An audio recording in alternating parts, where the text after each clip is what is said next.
Alright, Procrastinauts, mine's Pleborian, and welcome back to the Kerbal Space Program. Today, seeing as I didn't get this up yesterday because I had important IRL stuff to do, we are going to be taking out the outreach for a power test. Yeah! I bet you guys have been dying to see this. There's also something I should tell you as well. It's no longer called Project Outreach. In light of the recent tragic events of a great hero passing, I've renamed this project to Project Armstrong, a fitting tribute to a great man. So we're going to just jump straight into this, and I'm going to show off my greatest creation ever. Well, it's not my greatest creation ever, greatest creation ever, but it's pretty damn good. As you can see, it's loading up nice and slowly, and of course I've got fucking boxes all over my screen. Right, move you out the way. Get out of my fucking way. Right, this is the new and improved base. I forgot what I even called this now. But yeah, this is my new and improved space station. It's a little bit bigger than the last one. As you can tell, it's had a bit of extension going on it. It's had some extra support struts added to it. The original concept for this was going to look like this. But that killed my computer off. Well, it didn't kill it, it just like kind of bludgeoned it round the head and knocked it out a little bit and made it stumble around all over the floor, completely confused, which wasn't a good thing, so I had to redesign it so it'd be a little bit more friendly to my frame rate. One of the other differences that you'll notice straight off the bat here is this thing attached to the front. This is one of the things we're going to be testing out today, the planetary lander that I've got attached to the front of it. This will allow one of our lucky Kerbinauts, probably Jeb, as and when I do this, to venture down to one lucky planet. Obviously, because we don't have docking in yet, then once this is detached, it's detached for good, so it only gets one use and one use only. But it's not going to be used by Jeb first. Oh no! Today we've got test pilots with us. These are the guys that have been laying down their lives to test the 50 different iterations of this ship. Now, who have we got today? Filner, Ludfrey and Guzzlin. Now, who hasn't been down to the surface during a test run before now? I think Guzzlin's going to be the one we're going to use today. I mean, come on. Do you really think I'd sacrifice Bill, Jeb and Bob in case something went wrong? Screw that for a barrel of fivers. But, no, we're up in orbit. We're about to take it out to test. In fact, I'm happy with what we're doing now, so I'm getting ready to launch. So, here we go. Get myself all nice and ready. Get that off. Oh yes, it's probably worth mentioning as well. I do want to show this off because loads of people have been asking like how the hell I've managed to get such a thing up here with all its mismatched weight. Now, I don't know if you can see this here on the back of it because it's a bit dark, but see this little box here? Hyperdrive unit. The craft responsible for bringing us up here was this. Amazing, isn't it? All I did on this thing, I've got to be careful how I do this now. Alright, yep, there we go. Oh god, stop. Crap. Stop your spinning. But no, all I did was I brought up the debug toolbar, which I will put the command into the description because I know people have also been asking me about that quite a lot. Oh god, why are you spinning out of control, you crazy fool. But yeah, all I did was I put infinite fuel on, allowed Jeb to fly up to about 100 kilometers above surface, and job was a good one. And then to get the space station up, all I did was engage unbreakable joints and no crash damage. At some point I'll show that off how it's actually done. But oh god, until then, I'm just going to leave that as is. But I'm going to leave that to go do its thing. It can go spin around for all I care. That thing's done its duty. This thing's ready to go. So let's try this one again. So we need RCS turned on. We're going to engage the disconnection locks. Alright, nice. We're away. So let's get the RCS on and give ourselves some boosty power to get ourselves clear. As you can see, it's going on a bit of an angle coming out of here. That's not something I've been able to fix. No matter how many RCS thrusters I put on the front or back to try and counteract it, there just seems to be nothing I can do about it. Absolutely nothing at all. But it never seems to collide with the base itself, so that's good news. It's always good news. I'm going to give ourselves a bit more RCS. Check on a tank situation. That's good enough. We're going to activate the ion engines. Okay, they're good.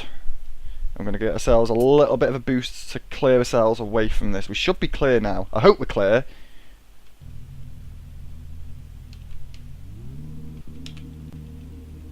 Right, okay, that should have put us out the way.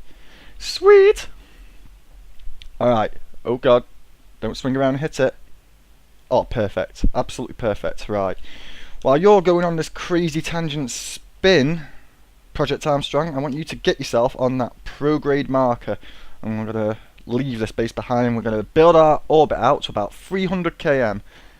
That sounds about right. Given that's how high I want to be above planets, because when the new planets come, we don't know how high their atmosphere is going to be, let alone atmosphere density or gravity or anything like that. So this is very limited testing. This is just to test out the functionality and make sure everything works when it's supposed to. Whether this will actually work on other planets is a bit of a weird one. So I'm going to quickly... Oh, it's a slow process, man. It's a slow process of spinning this bugger around.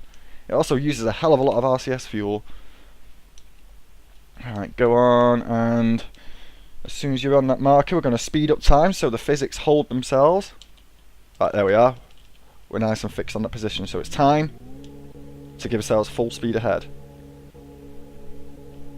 Alright, let's leave the base behind, and it's time to begin project testing.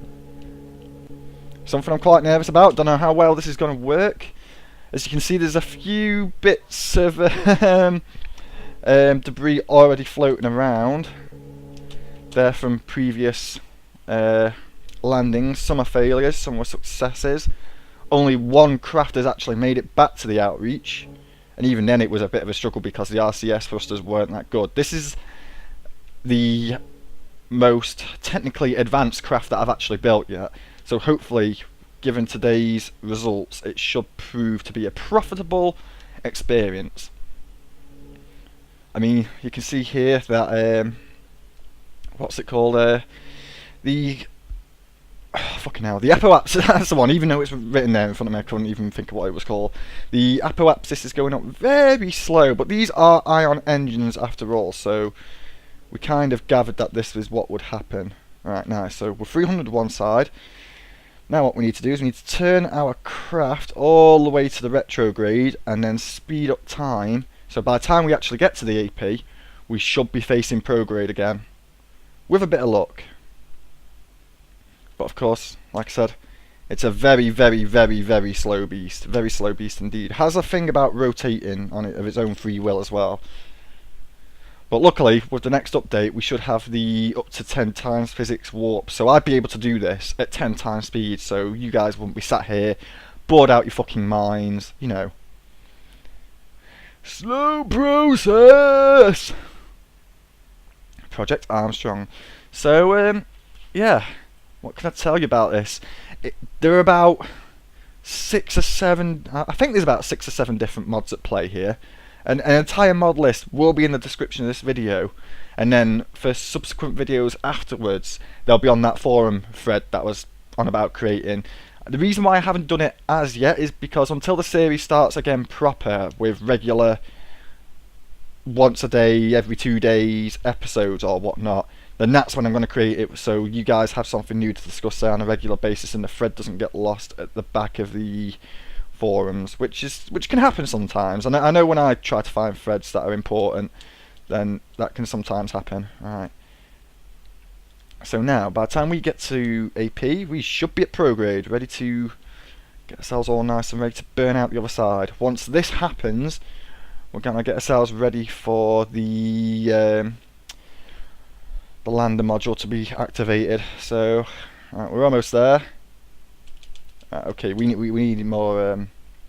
We need more full tilt. So I'm going to take myself down a little bit more.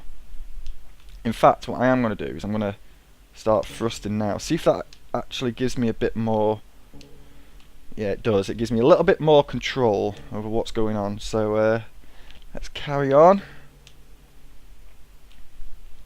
Sweet. Okay, so now we are on that prograde exactly. Stop. Fast forward. slow down, speed up. Rinse, lather, repeat. So this one seems to be increasing itself, that's not good. But then again, it doesn't have to be accurate. I don't give a shit about how accurate this is. It just needs to be accurate enough so I can orbital rendezvous back up with this craft. As long as the size difference isn't too bad. Say maybe, oh god, 300 versus about 275 maybe. Dependent on the entire situation. I mean, my craft's kind of gone off the pro grade marker a little bit here. If I can get this up to 275, then I'll retract that to 275. That, oh god, yeah, that should do. So now what I'm going to do is I'm going to get to that peri source. Get blinded by the sun as we go round, and we're going to fix this to get it down as level as one can get it. So, right, okay, we're nearly there. This is possibly the slowest orbital correction that I've ever done. Well, it's probably not the slowest one I've ever done, but then again, I've took this out quite a few times by now already, so let's a bit of my RCS to fucking get me around. How much have I got? Enough. I've barely used a quarter of a tank, so that's good enough. So if it's good enough for me, it's good enough for you. That's something I've not fucking said in a while, isn't it, people? Okay, so perfect. Hold yourself there and thrust up, retract said peri apoapsis to something about in the middle. Right, 275, 276. Perfectimo! Right, okay, so here we go. Who's the guinea pig today? I think it's Guzlin's turn. He's not been down yet. So, Guzlin, EVA for me, if you could, please, chap. I'm going to get myself up nice and close to the screen, sitting in a nice up alert position. So, you there, boy. Come with me. There's one thing that I forgot to do. We're a stage ahead yet. I'm not quite ready to detach this. Extend this so you've got something to grab onto, mate. Because getting in a pod without a ladder can be a bit of a pain in the backside. If Kerbals have backsides, which I imagine they do. They are living creatures after all. They're not this plant bullshit that people have a tendency to say they are. But yes, we're ready. We're ready indeed. So the next stage we need to sort out, turn off the SAS. We're going to engage the solar panel so this thing can charge up while it's floating around the planet. Saying that, I don't think you guys have actually ever seen it with its solar panels deployed. This is probably something I should have done outside of the station straight off the bat. One thing I've noticed that if you run these batteries that I've got equipped at the side here, if you run them down to empty, completely empty, the game will crash. So one thing I've got to watch out for is that I never ever completely drain my batteries, because it's bad news. It's bad news bears.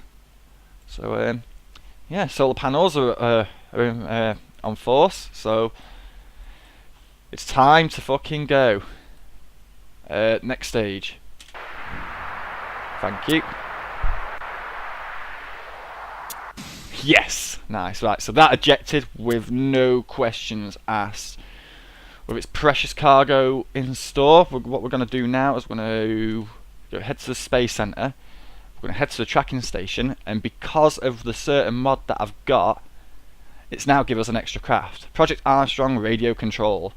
It says radio control, but it's actually being controlled through the empty pod I've got attached. The pods, that little pod that's attached to the lander in question right here, is actually a mod itself. It's not the proper pod. It's a modded pod to be empty. That's why we have no crew pictures in the corner here. But as you can see from the side, we have all of the regular commodities that we'd normally have for a ship. We've got fuel. We've got parachutes, which are currently deployed. That's one of the only things that I've noticed. You can only have one stage for a jettison craft like this. You can't have parachutes deployed when you choose to, unless it's something that I'm missing and I've not quite worked out how to do yet. So if I'm missing that, people write in the comment section. So, I mean, it's not a problem. Parachutes can pop out as soon as they're ready, really, but if it's good enough for me, it's good enough for you, and if it's good enough for you, it's good enough for everyone else. So, Project Armstrong is now in the distance. We need to pick our landing zone, preferably somewhere in the daytime, preferably somewhere with lots of land.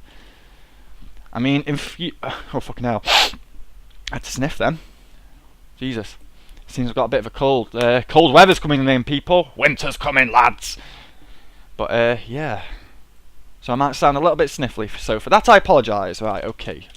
This looks good enough, so with our trajectory in fucking set ready. Where did the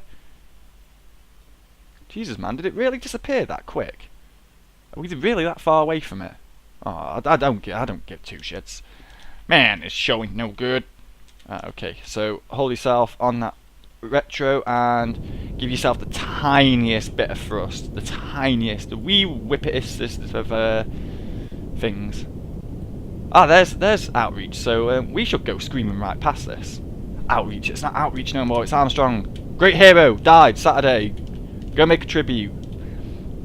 Saying that I did want to make a tribute video for Kerbal, but it seems like a million other people have done it as well. So that's that fucking idea out the window.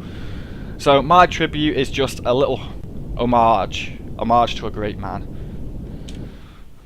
It's nowhere near like a full episode like I wanted it to be. I wanted it to be like a whole documentary with Kerbal footage in the background and me talking about like the life of Neil Armstrong, where he grew up and stuff like that. It was going to be amazing, and then I saw like 50 different fucking tributes to it. I was like, you bastards, you absolute bastards. I mean, good on these people for actually doing such a thing in the first place, but you know.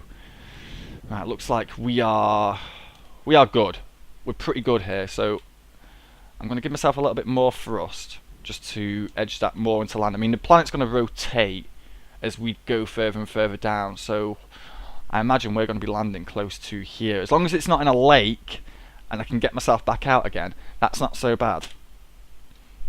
So let's see how we're doing for fuel. We have barely used any fuel, which is perfect. We want to get down to the surface with as little fuel used as possible. I mean, we're going to have to use a little bit to slow our fall down because those parachutes don't quite have enough. I forgot what the term is. I'm gonna refer to it as stoppage. They don't have enough stoppage to slow me down enough. I think the speed is about 12 when they deploy properly, but that's not slow enough. I need to be hitting that floor at about 3, so we'll have a little bit of engine thrust in there for shits and gigs. So I'm going to speed up time, and we're going to get down to that atmospheric barrier. Alright, we're in, ladies and gents, and it looks like we are on form here, so nice.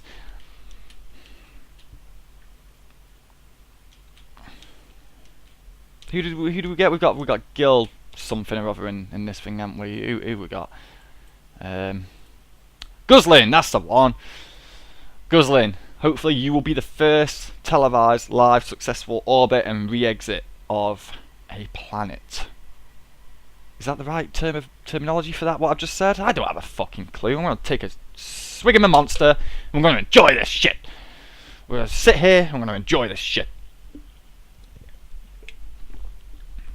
Saying that, what's the date today? I think it's the 30th of August. So that means tomorrow. Is it tomorrow? Yes, tomorrow. We're in September, which means the Kerbal update should be only round the corner. But again, there is no release date. I noticed someone's put a comment. Danny the Frequent Flyer, you little bastard. You need to stop doing that. Stop putting comments with release dates on the comment section. There is no release date. It's all subject to change. But yeah, so hopefully if they do keep to the original planned September release, then it shouldn't be too far away. I mean, the devs have made amazing progress on the update so far. The fact that the latest things to have been reported on the dev blogs are the tutorial stuff and the stuff with scaled space, then I'm going to assume that they are coming pretty close to completion, which is a good thing. I mean, I could be completely wrong. I don't know. I'm just speculating from how I see the information in front of me, because at the end of the day, that's all I can do. I'm not a developer. I'm not one of the community doodahs people. All right, okay. So we've got the parachutes gone. Sweet.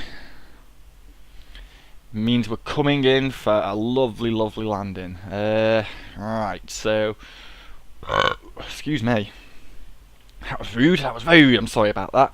Oh, I suppose it could have been worse. Could have like held the microphone to my ass and just farted down the microphone. That would have been very unprofessional. But then again, we are unprofessional here at Procrastinaut HQ. We don't give two shits.